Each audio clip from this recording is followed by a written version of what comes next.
What do you do when everything feels heavy? When your energy is gone? When your confidence disappears? When your dreams feel far away? What do you do when you tell yourself you're strong, but every morning, reality proves you wrong? Most people give up here. They listen to their emotions. They return to old habits. They say, this isn't working. But listen carefully. Life is pressure, and pressure has only two outcomes. It can shape you or it can break you. The difference is not luck. The difference is how you respond.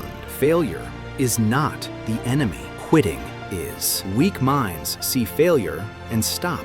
Strong minds see failure and learn. Every setback teaches you something.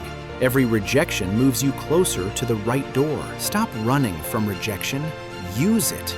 Every no means you're still in the game. Every closed door means you're closer to the one that opens. You are not being rejected forever. You are being redirected. Stay patient. Stay focused. Nothing powerful is built instantly. Life is not comfort. Life is discipline. No one wakes up motivated every day. They wake up committed. Train your body. Control what you consume. Limit negative noise. Protect your mind. You are fighting for your future, and that fight happens daily. To become stronger, the old version of you must disappear. Old habits, old excuses, old limits. Growth is uncomfortable. Change is painful. But comfort never created greatness. If you can function under pressure, you can survive anything. Talent is common. Mental strength is rare. Most people quit not because they can't continue, but because they don't know why they started. Your body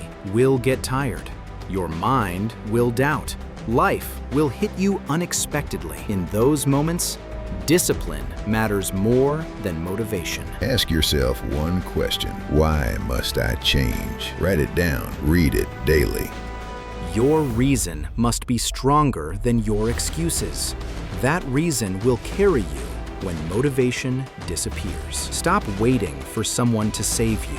No one is coming. You are responsible for your life, your decisions, your future. Most people won't understand your journey, and that's okay. They don't need to believe in you. You do. Distance yourself from negativity. Protect your vision. Power comes from action. Confidence is built through effort. Move with intention. Move with purpose. It's hard right now, but hard does not mean impossible. Progress may be slow, but slow progress is still progress. If you're struggling today, remember this: you're still breathing, so you're not finished. Stand up, take one step forward, then another. Build yourself daily and don't stop. Your future self is waiting.